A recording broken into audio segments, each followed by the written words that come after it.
Iran mengklaim lebih dari 90% rudal balistiknya sukses menghantam target selama serangan balasan ke Israel di hari-hari terakhir dari Perang 12 Hari yang mengguncang kawasan.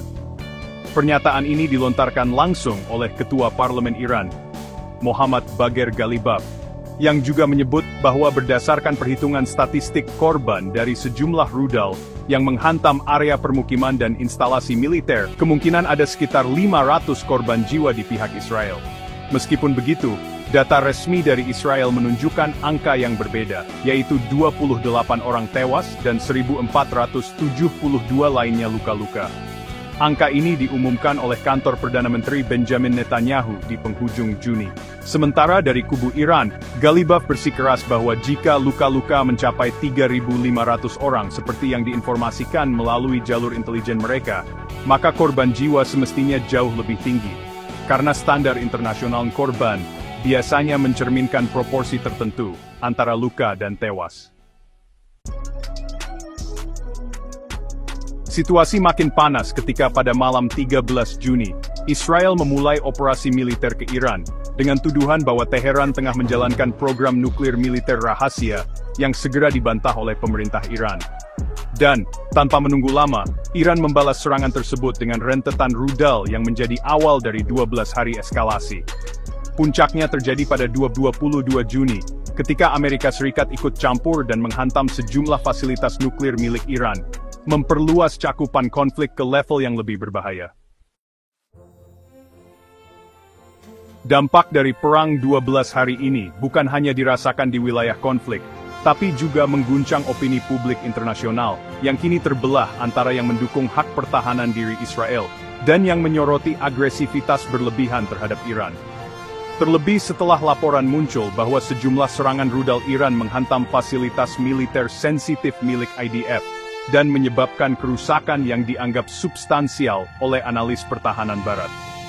Serangan ini bukan hanya simbol perlawanan, tapi juga sinyal bahwa sistem pertahanan udara Israel yang selama ini dianggap salah satu yang terbaik di dunia, ternyata tidak sepenuhnya kebal terhadap rudal presisi Iran.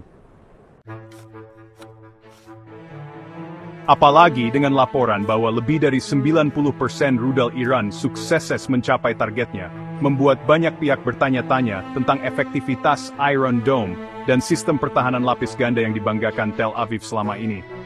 Terlebih dengan fakta bahwa rudal-rudal tersebut tidak hanya menghantam area perbatasan, tetapi juga menjangkau pusat-pusat kota seperti Haifa dan Beersheba, menciptakan kepanikan luar biasa di antara warga sipil, dan memaksa lebih dari 120.000 warga Israel mengungsi ke wilayah selatan yang dianggap lebih aman. Namun yang menjadi perhatian lebih besar adalah pernyataan dari Ghalibaf yang menegaskan bahwa jika standar statistik korban luka digunakan sebagai acuan, maka angka kematian Israel seharusnya jauh lebih tinggi daripada 28 orang yang diumumkan secara resmi. Karena, dalam kalkulasi militer umum, dari setiap 7 korban luka berat, biasanya 1 di antaranya berujung pada kematian. Sehingga, dengan angka 3.500 korban luka, maka potensi korban tewas seharusnya mendekati 500 jiwa. Angka ini, jika benar, akan menjadi korban terbesar yang diderita Israel sejak Perang 2006 dengan Hizbullah. Namun hingga kini, belum ada verifikasi independen dari pihak ketiga, dan baik PBB maupun lembaga HAM internasional masih kesulitan masuk ke wilayah-wilayah yang terkena dampak langsung karena adanya larangan dari otoritas militer Israel dengan alasan keamanan. Sementara di sisi Iran, media-media yang dikelola negara terus menyiarkan keberhasilan militer mereka dengan menampilkan video drone citra satelit dan cuplikan pasca ledakan yang menunjukkan bangunan IDF hancur, tank terbakar, dan pasukan evakuasi Israel yang kewalahan mengevakuasi korban di tengah rentetan serangan lanjutan dari milisi pro-Iran di Lebanon dan Suriah. Situasi makin memburuk setelah Amerika Serikat ikut terlibat pada tanggal 22 Juni dengan dalih menghentikan pengembangan nuklir Iran. Serangan udara AS yang diklaim terbatas dan presisi justru memicu gelombang kemarahan baru dari publik Iran yang memadati jalan-jalan di Teheran dan Qom, meneriakkan slogan anti-Barat dan menuntut pembalasan skala besar terhadap pangkalan militer AS di kawasan Timur Tengah. terutama di Irak dan Suriah, yang selama ini dianggap sebagai batu loncatan serangan terhadap wilayah Iran. Dan benar saja, hanya berselang 2 hari setelah serangan AS, pangkalan Ain al-Asad di Irak dilaporkan dihantam 5 rudal balistik dari arah barat Iran, menyebabkan kerusakan parah dan melukai sedikitnya 23 personel militer AS. Walaupun Washington membantah dan menyebut kerusakan minor, namun citra satelit yang bocor ke media menunjukkan kobaran api di landasan helikopter dan jejak ledakan besar di dekat gudang senjata. Hal ini semakin mempertegas bahwa Iran kini tidak lagi bermain defensif, tapi telah mengubah strategi menjadi ofensif terhadap negara-negara yang mendukung Israel. Terlebih setelah Menteri Pertahanan Iran menyebut bahwa seluruh poros perlawanan, termasuk Houthi di Yaman, Hizbullah di Lebanon, dan milisi Syiah di Irak, kini siap melancarkan gelombang kedua perlawanan jika Israel dan sekutunya tidak segera menghentikan agresi. Sementara itu, Israel sendiri kini berada dalam tekanan luar biasa, tidak hanya dari luar, tapi juga dari dalam negeri. Karena semakin banyak warga yang kehilangan kepercayaan terhadap pemerintah Netanyahu, yang dinilai gagal mengantisipasi dan membendung serangan skala besar dari Iran. Situasi ini bahkan memicu demonstrasi di Tel Aviv yang menuntut pengunduran diri kabinet dan penyelidikan terbuka atas kerusakan sistem pertahanan negara. Di tengah tekanan ini, muncul pula krisis ekonomi akibat ketidakpastian keamanan, dengan nilai tukar shekel yang merosot tajam dan saham-saham industri teknologi tinggi Israel yang anjlok lebih dari 15% dalam 2 pekan, menghapus miliaran dolar dari kapitalisasi pasar dalam waktu singkat. Efek domino dari Perang 12 hari ini, nggak cuma terasa di Israel dan Iran, tapi juga mulai mengguncang pasar energi dunia. Karena, ancaman Iran untuk menutup Selat Hormuz kalau serangan berlanjut, menyebabkan harga minyak mentah dunia melonjak hingga menyentuh $112 per barel pada akhir Juni. Hal ini membuat negara-negara importir besar seperti India, China dan Jepang, harus mengkaji ulang pasokan dan logistik energi mereka. Dan kalau konflik ini terus membesar, banyak analis memperkirakan krisis regional bisa berubah menjadi perang terbuka multi-negara di Timur Tengah, yang menyeret lebih banyak aktor internasional, termasuk Rusia, yang kini mengisyaratkan akan memberi dukungan militer terbatas ke Iran, sebagai bentuk keseimbangan geopolitik melawan dominasi Barat.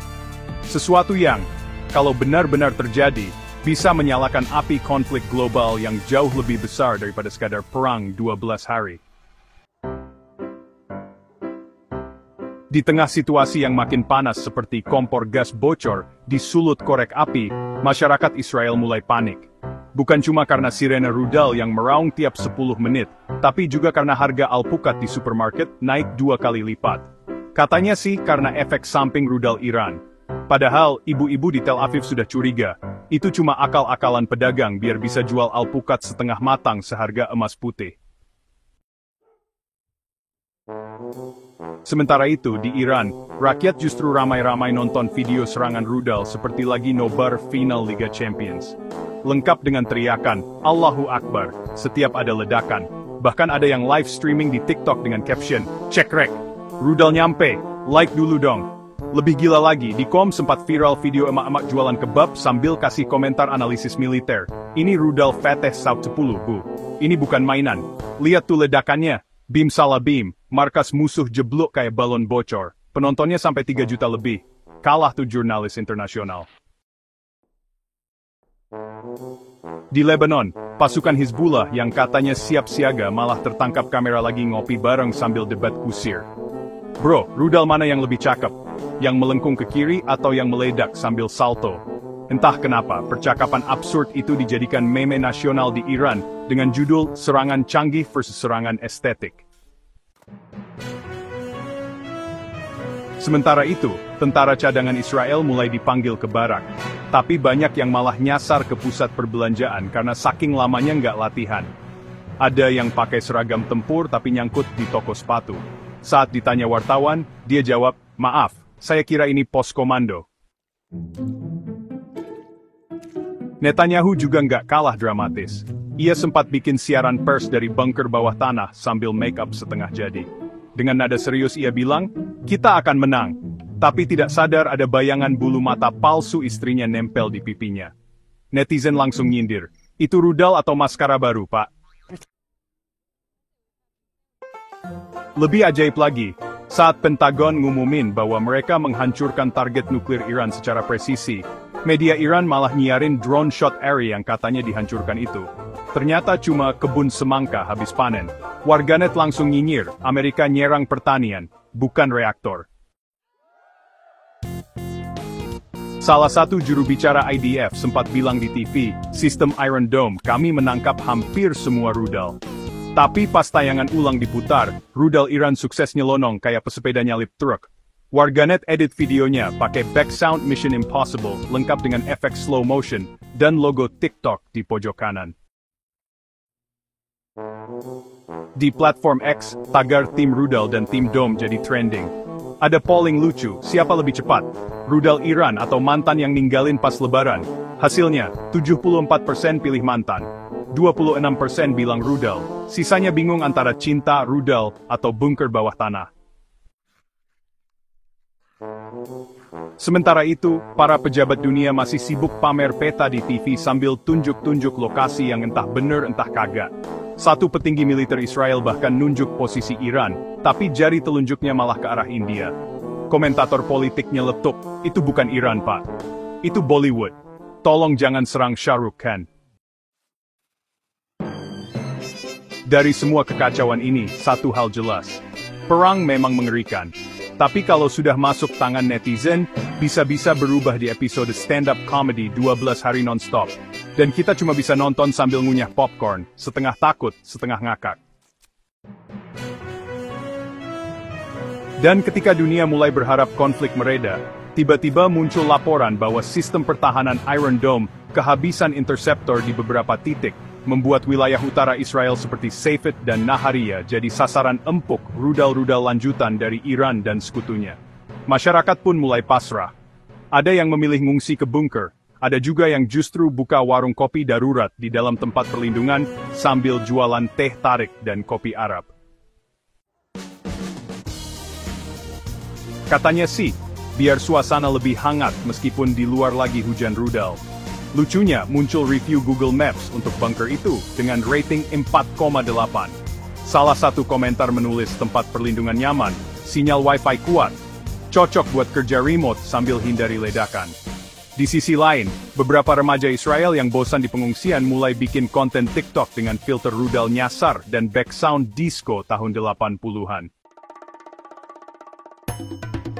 Bahkan sempat trending dengan hashtag Rudal Challenge, isinya mereka joget di depan bunker sambil pura-pura ngelak rudal pakai slow motion. Warganet luar negeri langsung komentar, "Ini perang atau reality show?" Sementara itu di Iran, produsen rudal dikabarkan kehabisan stok cat semprot karena semua rudal sekarang dipesan custom. Ada yang bertuliskan Hello Tel Aviv, Netanyahu's Nightmare, sampai yang paling viral, rudal dengan tulisan Salam dari Teheran, lengkap dengan stiker emoji senyum dan QR code. Katanya, kalau QR code-nya di-scan, bisa buka YouTube dokumentasi peluncurannya dengan musik dramatis dan narator bergaya trailer film Hollywood. Lebih absurd lagi, muncul video unboxing rudal oleh pasukan Hizbullah, yang dikomentari kayak review gadget. Kita lihat desainnya, bobot lumayan, cocok buat jarak menengah, ledakannya crispy, recommended buat pemula. Dan entah kenapa, videonya malah masuk rekomendasi trending di Turki dan Pakistan. Di sisi Israel, juru bicara IDF makin hari makin kelelahan memberi klarifikasi. Dalam satu konferensi pers, ia bilang dengan wajah tegang, "Kami berhasil memblokir 95% ancaman." Tapi pas ditanya tentang 5% sisanya, dia cuma terdiam sambil menatap langit-langit. Mungkin berharap Iron Dome bisa juga nangkep pertanyaan sulit. Sementara itu, pertemuan darurat PBB malah jadi ajang stand-up comedy internasional. Delegasi Rusia nyeletuk, "Kalau perang ini terus lanjut, saran kami bikin Olimpiade rudal saja. Biar fair." Wakil Tiongkok nimpali, "Tapi jangan lupa, harus ada kelas drone estetik juga." Delegasi Perancis sibuk nyuapin croissant ke delegasi Jerman sambil bilang, kalau perang terus, kita semua bisa jadi menu barbecue nuklir. Dan di tengah kelucuan absurd ini, muncul rumor bahwa Elon Musk siap kirim Starlink ke Gaza dan Teheran, biar netizen dua belah pihak bisa saling debat pakai koneksi stabil. Netizen Indonesia pun gak mau kalah. Mereka mulai bikin konten reaction atas video-video serangan rudal dengan gaya khas. Bahkan yang edit video rudal Iran lewat langit Israel pakai efek suara motor RX King dan caption. World versus Sublayals, touching the juries. Dari semua ini satu hal jadi jelas, perang zaman sekarang bukan cuma soal menang dan kalah, tapi juga soal siapa yang paling lucu, paling cepat bikin meme, dan paling disukai algoritma. Karena hari ini, satu rudal bisa bikin lubang di bunker, tapi satu video lucu bisa bikin dunia ngakak, meski lagi tegang.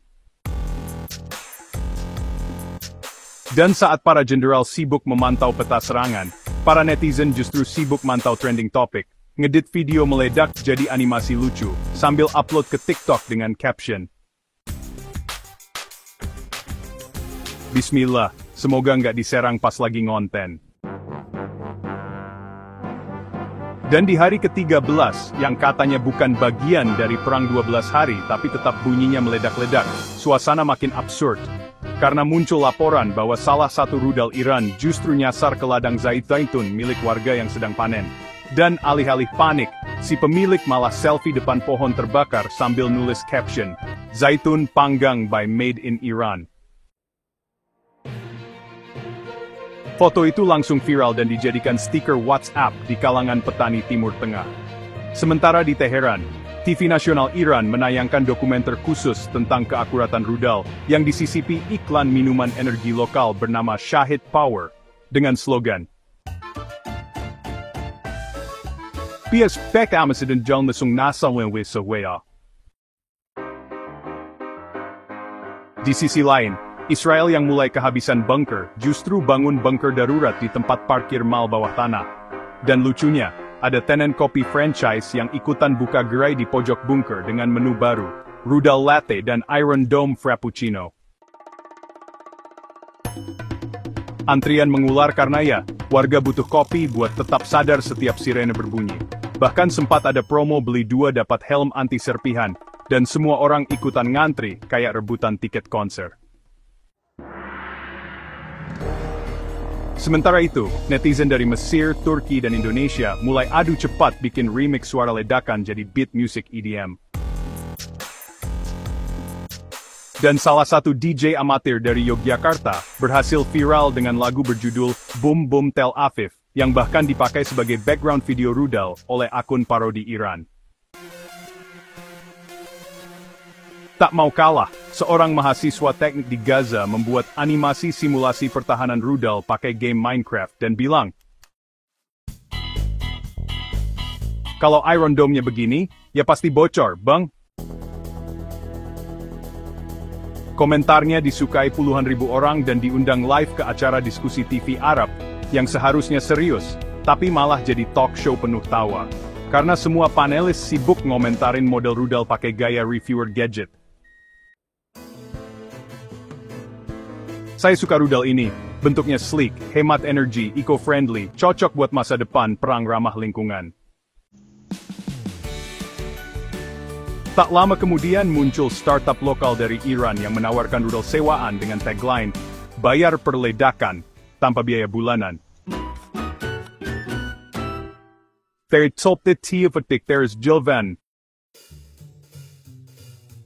Katanya sih, ini tuh buat negara-negara kecil yang pengen nyerang, tapi ya belum punya anggaran pertahanan tetap. Dan yang lebih gila lagi, ada investor dari Dubai yang tertarik dan bilang, "Kalau bisa rudalnya diberi branding, saya mau pasang logo restoran kebab saya di bagian samping." Dunia diplomatik pun makin bingung, karena di satu sisi sedang bahas embargo senjata, tapi di sisi lain, rudal malah jadi space iklan komersial. Sementara itu, di tengah perundingan damai yang, tak kunjung dimulai, muncul satelit buatan Turki yang berhasil menangkap gambar warga Israel dan Iran yang saling sapa dari kejauhan lewat drone speaker. Isinya bukan ancaman, tapi malah nyanyi bareng lagu Imagine milik John Lennon. Walau akhirnya tetap saja dibubarkan militer karena dianggap membahayakan moral pasukan. Dan dari semua kekacauan ini, kita belajar satu hal penting. Ketika perang bertemu dengan teknologi, ekonomi dan netizen haus konten, maka segala hal yang seharusnya serius bisa berubah jadi festival aneh penuh meme, musik remix, dan rudal bertema. Dan mungkin, di masa depan, sejarah tidak hanya mencatat siapa yang menang, tapi juga siapa yang paling lucu saat dunia hampir terbakar.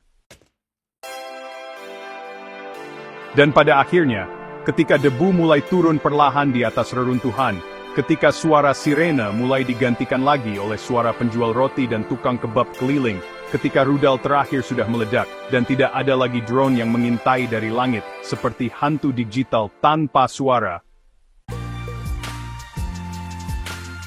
dunia pun perlahan kembali tersadar bahwa seluruh drama 12 hari, yang diam-diam berubah jadi 13 hari, plus bonus 1 hari untuk konten tambahan, tidak menghasilkan siapapun yang benar-benar menang. Karena yang tertinggal hanya kota-kota penuh luka, generasi muda yang tumbuh dalam ketakutan, dan warganet yang kini punya folder penuh video slow-mo ledakan berfilter estetik.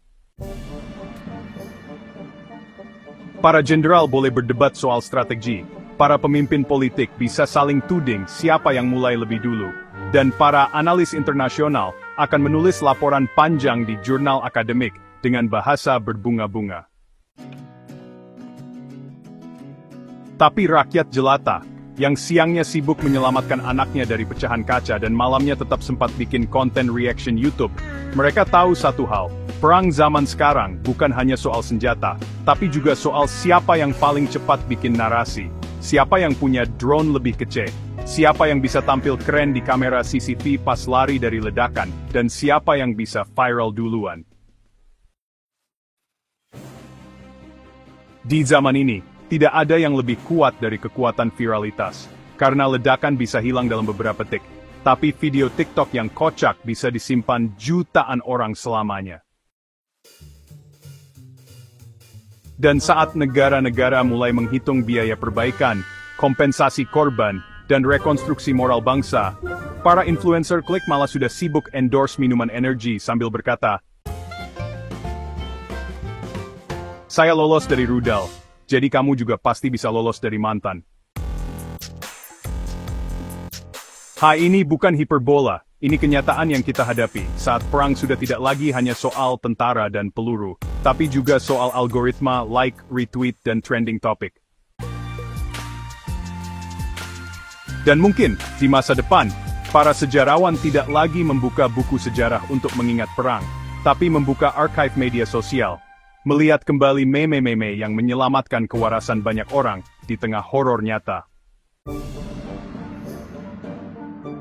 Dan pada saat itulah kita akan benar-benar mengerti bahwa satu-satunya yang bisa bertahan lebih lama dari rudal adalah humor. Karena humor adalah satu-satunya tameng yang dimiliki rakyat ketika semua sistem pertahanan lain sudah jebol. Dan ketika perang selesai, tidak akan ada yang ingat tanggal persisnya apa menyerang siapa. Tapi semua orang akan ingat siapa yang pertama kali bikin parodi rudal nyasar pakai efek suara odong-odong. Siapa yang remix ledakan jadi lagu koplo. Dan siapa yang berani bikin stand-up comedy tentang bunker bocor dan jaringan wifi lemot di tengah apokalips. Jadi kalau kelak anak cucu kita bertanya, apa yang terjadi saat Iran dan Israel saling kirim rudal? Panzakam vuop tanner. Hunjana. He's come up saying, then it is something like a